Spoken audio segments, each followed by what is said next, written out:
2026-এ 126-এর বেশি আসন পাবো। গদি মিডিয়ারা ভুলভাল দেখাচ্ছে। মানুষ যে বিপুল ভোট দিয়েছে, আমরা জিতছি। আমি নিশ্চিত করছি যে মাটি মানুষের সরকার জিতছে। মুখ্যমন্ত্রী মমতা বন্দ্যোপাধ্যায় তিনি আজ ভিডিও বার্তা দিলেন এবং ইতিমধ্যেই তিনি জানিয়েছেন যে 2026-এ 126টিরও বেশি আসন পেয়ে ইতিমধ্যেই তৃণমূল সরকার আবারও সরকার গঠন করতে চলেছে। মানুষ যে বিপুল পরিমাণ ভোট দিয়েছে, আমরা জিতছি। আমরা নিশ্চিত করছি যে মাটি মানুষের সরকার জিতছে। ইতিমধ্যেই ভিডিও বার্তা পোস্ট করেছেন মুখ্যমন্ত্রী মমতা বন্দ্যোপাধ্যায়। নমস্কার, আমি বাংলার মামাটি মানুষকে অনেক আমার প্রণাম, সালাম, জোহার এবং জয় জিনেন্দ্র আমি সব কিছু জানাচ্ছি। সত শ্রী আকাল জি। আপনারা সকলে ভালো থাকুন, সুস্থ থাকুন। আপনাদের প্রতি আমরা খুব কৃতজ্ঞ। এত রোদ্দুরের মধ্যেও এবং সবকিছু অত্যাচার সহ্য করুন আপনারা যেভাবে ভোট দিয়েছেন লাইনে দাঁড়িয়ে, আপনাদের কাছে আমরা খুব কৃতজ্ঞ।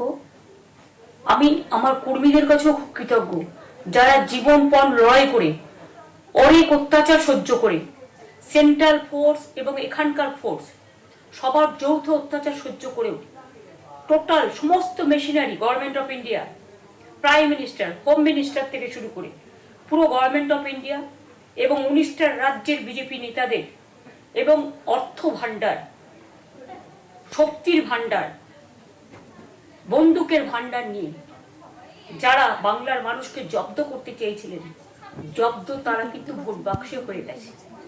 আমি আপনাদের নিশ্চিন্ত করে বলতে চাই, যেটা টিভিতে দেখাচ্ছে এটা বিজেপি অফিস থেকে কালকে বেলা 1:08 সার্কুলেট করেছে এবং টাকা দিয়ে বলেছে যাতে এটা দেখানো হয়। তার কারণ হচ্ছে আমার কাছে স্পেসিফিক ইনফরমেশন এসছে 1:08 আমি কোনো একটা প্রেস মিডিয়ার থ্রুতে পেয়েছি এবং সেই ইনফরমেশনে দেখা যাচ্ছে তারা পরিষ্কার বলছে ফোর্সফুলি তোমায় করতে হবে, এটা তোমাকে এর মধ্যে যাওয়া যাবে না। কারণটা আসলে জানেন আপনারা, আমরা 230ও পেয়ে যেতে পারি, 226 ক্রস করবো 2026-এ। মানুষ যে বিপুলভাবে ভোট দিয়েছে, আমার তাদের প্রতি পুরো ভরসা, বিশ্বাস, আস্থা আছে। এবং ওরা কালকে এটা করিয়েছে প্রেসকে দিয়ে, তার কারণ গদি মিডিয়াকে দিয়ে। তার কারণ হচ্ছে ওরা তো আপনারা জানেন ইডি, সিবিআই, ইনকাম ট্যাক্স সবাইকেই চমকায় এবং সেন্ট্রাল ফোর্সের ব্যবহার কাল করেছে এবং তাতে যে নতুন পুলিশগুলো অ্যাপয়েন্টমেন্ট হয়েছিল যারা আমার হাতে ছিল না, তারা ভীষণ মেয়েদের মেরেছে, বাচ্চাদের মেরেছে। যে ভদ্রলোক উদয়নারায়ণপুরে ভোট দিতে গিয়ে মারা গিয়েছে, আমি তার শোকাহত পরিবারকে সমবেদনা জানাবার ভাষা আমার নেই, কিন্তু পরিবারটার পাশে আমরা থাকবো। এবং যে তৃণমূল কংগ্রেস কর্মীরা এমনকি সাংবাদিকদেরও মেরেছে, আমি যেখানে ছিলাম ভবানীপুরে চক্রবেড়িয়ায়, আমি বাচ্চাদেরও মেরেছে, মহিলাদেরও মেরেছে, একতরফা মেরেছেন। যাদের তৃণমূল কংগ্রেসরা জীবন দিয়ে লড়াই করেছেন, মার খেয়েছেন, তবুও তারা এলাকা ছেড়ে যাননি। অনেককে ইচ্ছা করে অ্যারেস্টও করা হয়েছে যাতে তারা এজেন্ট হিসেবে কাজ করতে না পারে। বিশেষ করে ভাটপাড়া, জগদ্দল, নোয়াপাড়া, এরকম অনেকগুলো জায়গা আছে। এমনকি আমাদের এখানেও ভবানীপুরে সারা রাত ধরে রেড হয়েছে। আমি সারা রাত 2 দিন ধরে দুরাত ঘুমাইনি।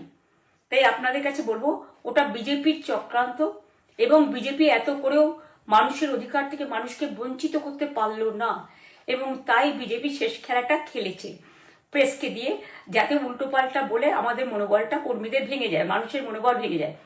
শেয়ার বাজারে ধস নামবে আসল সত্যিটা বেরোলে। সেই জন্য শেয়ার মার্কেটকে সান্ত্বনা দিতে গিয়ে, এটা আমার কাছে স্পেসিফিক খবর আছে, এইটা করেছে। এবং আমি পরিষ্কার বলছি, 2016তেও সেম জিনিস হয়েছে, 2021এও সেম জিনিস হয়েছে।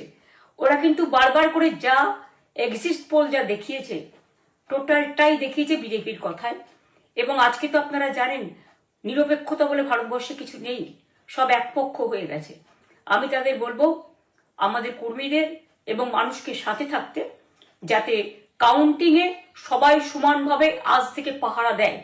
দরকার হলে আমিও আমার এলাকায় পাহারা দিতে নামবো এবং আমি সব 294টার কেন্দ্রে, 294টা তৃণমূল প্রার্থী, দার্জিলিংয়েও যে 2টো প্রার্থী আছে অনেকদের, আমাদের সাথে জোট আছে, সবাইকে বলবো নিজেরা ক্যান্ডিডেটরা পাহারা দিন।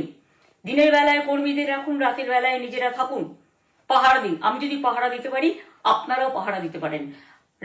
রাত জাগুন, সকালে এসে অন্য টিমকে হ্যান্ড ওভার করে তবে ঘুমবেন। তার কারণ এই সময় ওরা ইভিএম মেশিন যখন কাউন্টিং হল থেকে যখন যেখানে স্টোর করা হয়েছে সেখান থেকে যখন কাউন্টিং হলে নিয়ে যাবে তখন কিন্তু মেশিন বদলে দেওয়ার সম্ভাবনা ওরা প্ল্যান করেছে। সুতরাং নজর রাখতে হবে যাতে কোনো রকম নেগলিজেন্স না হয়, অবহেলা করবেন না। আর কাউন্টিং এমনভাবে করবেন, এমন যোগ্য লোককে দেবেন লাস্ট অব্দি। আমি যতক্ষণ প্রেস কনফারেন্স করে না বলবো ততক্ষণ কেউ কাউন্টিং টেবিল ছাড়বেন না। এবং মনে রাখবেন যে টেবিলে যেটা কাউন্ট হয় তারপরে ওরা কম্পিউটারে আপলোড করার সময় সেটাকে চেঞ্জ করে দেয়, মানে আমাদেরটা দিয়ে দেয় বিজেপিকে, বিজেপিটা দিয়ে দেয় আমাদের। সেদিকেও নজর দিন, সতর্ক থাকুন। এবং আমি নিজেও কাউন্টিং হলে হানা দেবো, কারণ আমি অ্যাজ এ ক্যান্ডিডেট যেতেই পারি, সেরকম সব ক্যান্ডিডেট বসে থাকবেন। যখন দেখবেন আপনাকে ওয়াশরুমে যেতে হবে বা আপনাকে খাবার খেতে যেতে হবে, একদম স্ট্রেট মনে রাখবেন একজনকে বসিয়ে বিশ্বস্ত, যাতে যাকে কেউ টাকা দিয়ে কিনতে না পারে তবেই যাবেন, তাছাড়া যাবেন না, তাও 2 মিনিটের জন্য। এত কষ্ট করেছেন, এইটুকু কষ্ট কিন্তু করতে হবে বাংলা মায়ের জন্য, বাংলার মানুষকে বাঁচানোর জন্য, বাংলার মানুষের অধিকার রক্ষার জন্য। আর একটা কথা বলি, সবাই শান্ত থাকবেন, সংযত থাকবেন, দিদির প্রতি ভরসা রাখুন, বাংলার মানুষের প্রতি ভরসা রাখুন। আমাদের মামাটি মানুষের সরকারই আমরা গঠন করছি এবং করব। নিশ্চিন্তে থাকুন, নিশ্চিন্তে শান্তভাবে সংযতভাবে থাকুন। ওরা হামলা করলেও আপনারা এক্ষুনি হামলাতে যাবেন না। আমি জানি কালো বেহালাতে অনেক মারধর করেছে, রাতের বেলায় অনেক জায়গায় অত্যাচার করেছে। ভাঙড়ে আমার কর্মীদের যেভাবে পেটানো হয়েছে, রক্তাক্ত করা হয়েছে, এর জবাব ওদের দিতেই হবে আগামী দিন। এর জন্য আমরা ব্যবস্থা করব, আপনাদের আইন হাতে তুলে নেওয়ার দরকার নেই। আর আমি প্রশাসনকেও বলবো, অনেক খেল আপনারা দেখিয়েছেন বিজেপির কথায়, দয়া করে কাউন্টিংয়ে আমাদের ছেলে মেয়েদের গায়ে বা মানুষের গায়ে বা কোনো রাজনৈতিক দলের গায়ে হাত দেওয়ার চেষ্টা করবেন না। অনেক পিটিয়েছেন, আর নয়, অনেক হয়েছে, আর না।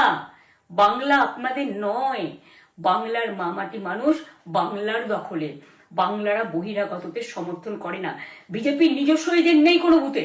সেই জন্য বিজেপি কি করেছে, সেন্ট্রাল ফোর্সকে কাজে লাগিয়ে ওরা ওদের এজেন্ট হিসেবে কাজ করেছে, এবং অমিত শাহ ডাইরেক্ট ইন্টারফেয়ারেন্সে। এটা করা যায় না। এবং প্রধানমন্ত্রী কালকে 4:30টার সময় ভোট চলাকালীন বললেন কি করে, টোটাল বাংলাটা ওনার, উনি বাংলাকে চেনেন, বাংলার মাটি চেনেন, রবীন্দ্র নজরুলকে চেনেন, নেতাজিকে চেনেন, গান্ধীজিকে চেনেন, রাজা রামমোহন রায়, বিদ্যাসাগরদের চেনেন, কাউকে চেনে না। শুধুমাত্র কানে কানে কথা বলো আর মিথ্যে কথা বলে যাও, অপপ্রচার করে যাও। টাকার ভান্ডার নিয়ে কাউকে কাউকে খামে করে 3,000 টাকা করে দিয়েছে, তাই সে খবরও আমার আছে। আর ভান্ডারের নামে টাকা দিয়েছে, যারা টাকা নিয়েছেন তারা খুব ভুল করেছেন। তবু মনে রাখবেন, আমরা নিশ্চয়ই আপনাদের ভুল বুঝুন না। ভোট যাকেই দিয়ে থাকুন, অর্থের বিনিময়ে ভোট দেওয়াটা ঠিক নয়, কিন্তু আমার বিশ্বাস আছে আপনারা সঠিক দায়িত্ব পালন করেছেন আগামী দিন আপনাদের অধিকার রক্ষার জন্য। আমি নিশ্চিন্ত করে বলে যাচ্ছি, মামাটি মানুষ জিন্দাবাদ, মামাটি মানুষ ধন্যবাদ, তৃণমূল কংগ্রেস ধন্যবাদ, তৃণমূল কংগ্রেস জিন্দাবাদ, জোড়া ফুল জিন্দাবাদ, এবং জয় বাংলা। বাংলার জয় হবেই, বাংলা করবে জয়, বাংলার মা করবে জয়, আম্মা করবে জয়, মাদার করবে জয়, বাংলার মা মাটি মানুষের হবে জয়। এটুকু বিশ্বাস আপনারা আমার প্রতি রাখতে পারেন। তাই ইভিএম মেশিন অ্যান্ড কাউন্টিং, ক্যান্ডিডেটরা নিজেরা একটু মাঠে নামুন।